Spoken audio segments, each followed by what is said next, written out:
नमस्कार दोस्तों, आप देख रहे हैं न्यूज़ टीवी। मैं पूजा वरक और आज हमारे साथ है टोनी सर और आज हम बात करेंगे अंधविश्वास इस सब्जेक्ट पे।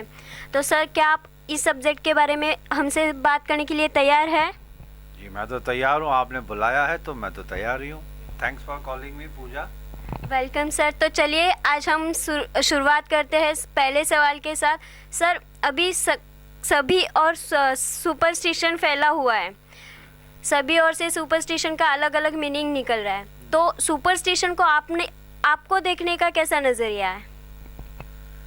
देखिए, सुपरस्टिशियस जो है वो अंधविश्वास जिसको हम बोलते हैं, एक होता है बीइंग रिलीजियस, दूसरा होता है बीइंग ओवर रिलीजियस, तीसरा होता है बीइंग सुपरस्टिशियस।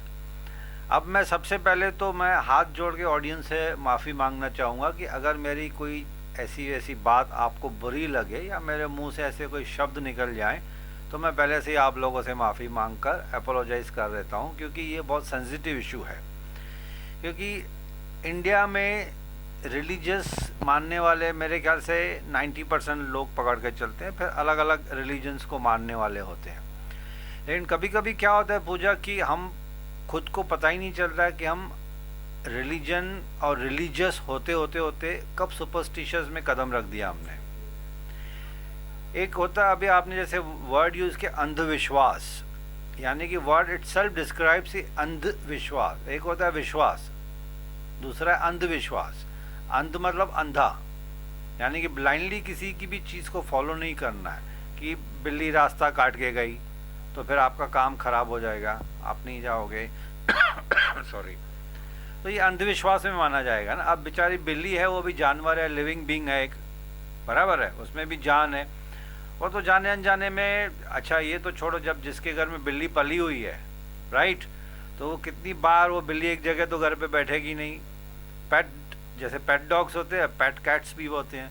आप इमेजिन कीजिए जिसके घर पे बिल्ली पली हुई है, वो तो मेरे ख्याल से दिन में 500 बार एक रूम से दूसरे रूम से तीसरे रूम में किचन में यहाँ आती रहती है, तो लोग क्या, तो रास्ता काट ही रही है ना। तो कुछ लोग हैं जो रास्ता काटने के फिर रास्ते पे रुक जाते हैं, फिर वेट करते हैं कि कोई दूसरा पहले जाए तो उसके बाद मैं जाऊं। अगर मैं इतना अंधविश्वास, यानी कि भले दूसरे का काम खराब हो जाए, अगर मेरे दिमाग की मेंटालिटी ये बोलती है। लेकिन ये सब अंधविश्वास है। मैं किसी एक पर्टिकुलर रिलीजन को नहीं मानता हूँ। सबसे पहले तो मेरे लिए सब रिलीजन एक समान है। मेरा मन करेगा तो मैं दरगाह में चला जाऊँगा, मेरा मन करेगा तो मैं गुरुद्वारे में चला जाऊंगा, मेरा मन करेगा तो माता की मंदिर में चला जाऊंगा, शिव शंकर भगवान के मंदिर में चला जाऊंगा। लेकिन मैं किसी एक रिलीजन को नहीं मानता हूँ, मैं ह्यूमैनिटी में मानता हूँ। मेरे लिए ह्यूमैनिटी जो है वो सबसे बड़ा रिलीजन मेरे लिए वही है। ना मैं पूजा करता हूँ, ना मैं पाठ करता हूँ, ना मैं, और मंदिर भी जाता हूँ तो मैं कुछ ये सोच के नहीं जाता हूँ कि आज भगवान से या खुदा से मैं ये मांगूंगा। ऐसा मन में आया ही नहीं है। उसको देना होगा खुद ही देगा, उसके लिए मुझे मंदिर या मस्जिद में जाने की ज़रूरत नहीं है।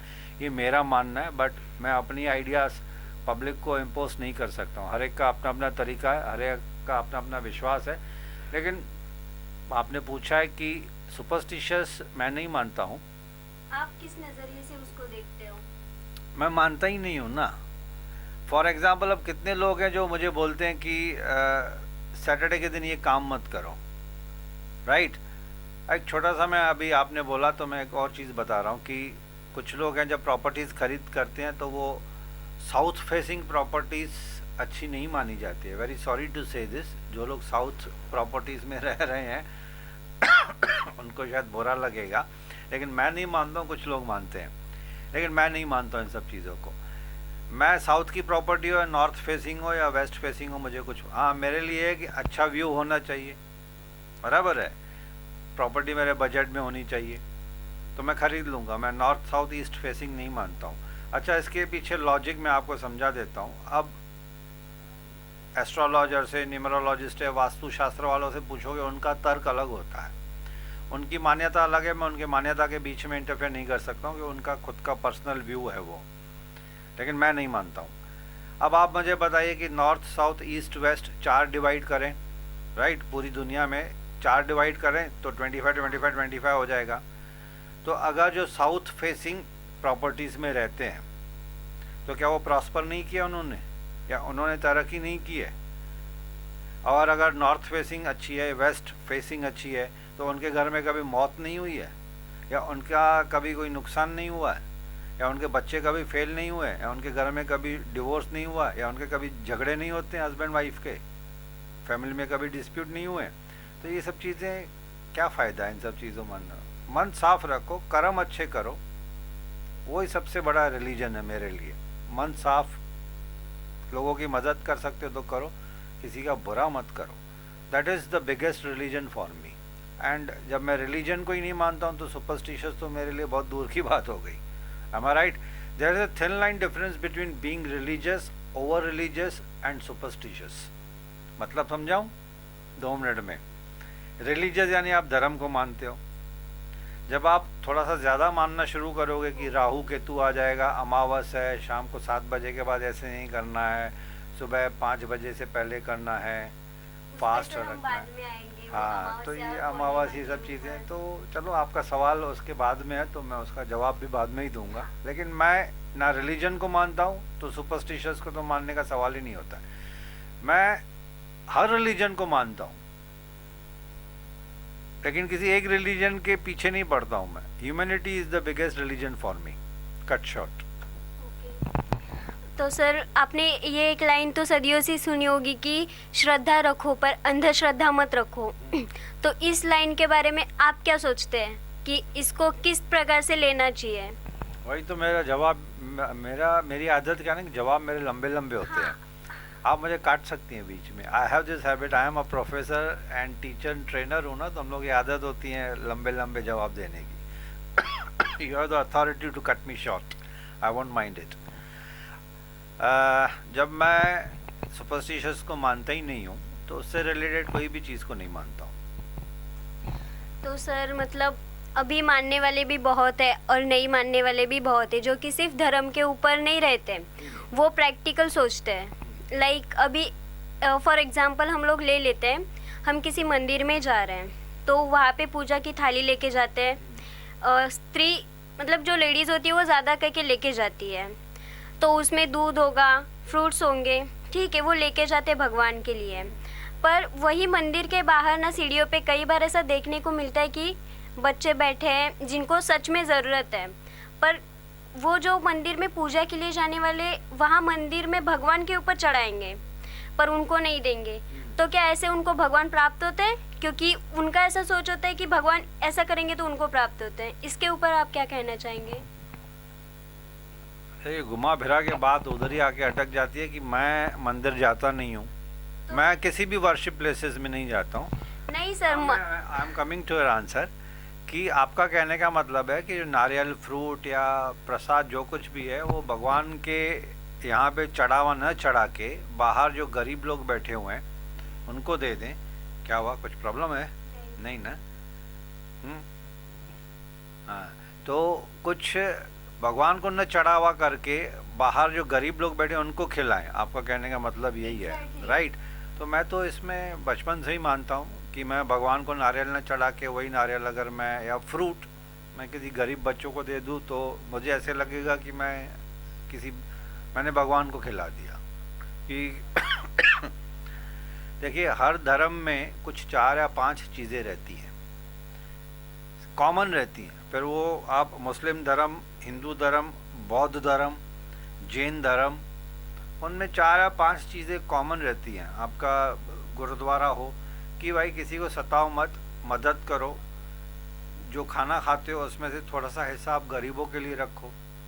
100 रुपया कमाते हो तो 80 रुपये अपने ऊपर खर्च करो, 20 रुपीज़ दान करो। वो 20 रुपीज़ दान करो मतलब out of 100 you are earning, you donate 20 rupees, ताकि दूसरे जो हैं वो कोई रात को भूखा न सोए। भगवान ने ये कहाँ है? ऐसा कोई सर्कुलर है क्या भगवान की तरफ से कि भाई मेरी पूजा करो, मेरे ऊपर चढ़ावा चढ़ाओ? हाँ, और ऐसे भी होता है कि लोग बेजान पत्थर की मूर्ति में भगवान को देखते हैं, पर अगर सामने से भी भगवान आके उनकी हेल्प करेगा ना तो उसको नहीं मानते हैं। तो इसको तो देखिए, अब इंडिया में जो रिलीजियस है ना, बहुत सेंसिटिव इशू है, राइट? बहुत ज़्यादा सेंसिटिव इशू है। तो जो लोग मानते हैं भगवान को, खुदा को, अच्छी बात है, माने। जो नहीं मानते हैं उनकी मर्जी है। मैं नहीं मानता हूँ, मैं ह्यूमैनिटी में मानता हूँ। मैं कभी मंदिर में जाके डोनेशन आज तक तो नहीं किया, 1-2-4 बार किया। हाँ, लंगर खाने के टाइम पे जब मैं जाता हूँ ना, लंगर का खाना जो होता है, प्रसाद जिसको हम बोलते हैं, गुरुद्वारे में आप जाओगे ना तो वहाँ की टेस्ट में जो उनका जो प्रसाद होता है ना, उसमें कुछ अजीब ही स्वाद होता है, आपको अच्छा लगेगा। तो कभी मैं और मेरी वाइफ, हाँ, बहुत अच्छा लगता है। हालांकि सिंपल रहता है, उस सिंपलिसिटी में ही मज़ा है। ऐसे ज़मीन पे बैठ के खाना खाने का मज़ा ही अलग है। और वो कभी थाली मिलती है, कभी वो पत्ते की इसमें देते हैं खाना, तो वहाँ पे मेरा मन करता है कि इस पे मेरा हक नहीं है खाने का। वो जो लंगर है ना, वो उस पर मेरे जैसे आदमी, यानी कि जो वेल टू डू फैमिली से आते हैं या मिडिल क्लास हैं, जो those who can afford purchasing food on their own, I repeat, those who can afford purchasing food on their own, यानी अपनी इनकम से जो खाना खरीद के खा सकते हैं, उनको लंगर खाने का हक नहीं है। मेरा पर्सनल व्यू है। अगेन मैं बोल रहा हूँ, बुरा लगेगा तो आई एम सॉरी, लेकिन मेरा एक खुद का व्यू है कि अगर मैं परचेज करके खा सकता हूँ तो मैं लंगर क्यों खाऊँ। क्योंकि langar was the concept started by हमारे जो गुरु थे, गुरु नानक साहब जी थे। उन्होंने लंगर चालू किया था ताकि जो गरीब हैं, जो नहीं कमा सकते हैं, उनके लिए। तो अगर मैं लंगर खा भी रहा हूँ कहीं गुरुद्वारे में, तो मेरी ड्यूटी बनती है कि मैं 200, 300, 500 रुपये उसमें डोनेट करके आऊँ, ताकि वो मेरा पैसा रिसाइकिल होके वापस गरीबों तक जाए। ये मेरी मान्यता है। लेकिन लंगर प्रसाद करके बहुत लोग खाते हैं और बहुत सारे लोग दान भी करते हैं। कुछ लोग तो हैं हज़ारों करोड़ रुपया हिडन दान करके आते हैं, तभी तो इतने सारे बड़े बड़े लंगर चलते हैं। और ये लंगर जो है, ये गुरुद्वारे में पहले कंसेप्ट था, अभी तो महाराष्ट्रन कम्युनिटी, गुजराती, बंगाली, जैन, सब जगह आप देखोगे तो लंगर चलते ही हैं। तो हर एक की अपनी अपनी मान्यता है। मैं नहीं मानता हूँ कि मंदिर में ही जाने से मेरी मनोकामना पूरी होगी। मेरी मनोकामना पूरी होगी अगर मैं अच्छे कर्म करूँगा, तो मेहनत करूँगा तो भगवान फल देगा। तो सर, मेरा नेक्स्ट सवाल आपसे ये है कि रूरल एरियाज़ में देखा जाए ना, तो पहले फैमिली में, पूरी फैमिली में पहले पति खाना खाएगा, फिर उसकी झूठी थाली में पत्नी खाना खाएगी। तो ऐसा क्यों? मतलब इसके बारे में पहले कुछ लॉजिक होगा, पर ये अभी भी कहीं ना कहीं पे ऐसा चलता ही आ रहा है। देखिए, ये लॉजिक नहीं था, ये ईगो था। हाँ, क्योंकि पहले स्त्री कभी को कभी कम समझा जाता था। स्त्री को आज भी कम समझा जाता है। आप मेट्रो सिटीज में बैठे हैं तो हमको पता नहीं चल रही। ये प्रथा आज भी गांव-गांव में चलती है और चल रही है। बंद नहीं हुई है। मेट्रो सिटीज में बंद हो गई है। मेट्रो सिटीज में लड़की लड़का साथ में खाना खाते हैं, खाना भी चाहिए। हाँ। पहले ज़माने का आज भी है कि नहीं? पहले, अच्छा वो तो छोड़ो, हस्बैंड आएगा, हाथ मुंह धो के, उसको टॉवेल हाथ में चाहिए, पानी के ग्लास हाथ में चाहिए। जब खाना खाने बैठेगा तो पंखे तो हुआ नहीं करते थे, इलेक्ट्रिसिटी नहीं थी, वो लेडी थी बेचारी जो वाइफ, वो हस्बैंड खाना खाएगा और वो सॉरी हवा देगी बैठ के। उसके बाद वो उसका जो बचा हुआ खाना है वो खुद खाएगी। बच्चे भी पहले खाएं, वो लास्ट में खाएगी एकदम। तो ये एक मेल डोमिनेटेड सोसाइटी हुआ करती थी, मेल डोमिनेटेड, जो आज मेट्रो सिटीज़ में कब की ख़त्म हो चुकी है। आज जो कंधे से कंधा मिलाने वाली बात है, लड़कियां, लेडीज़ आगे निकल चुकी हैं। हम जेंट्स को काफ़ी पीछे छोड़ दिया बहुत सारी फील्ड में।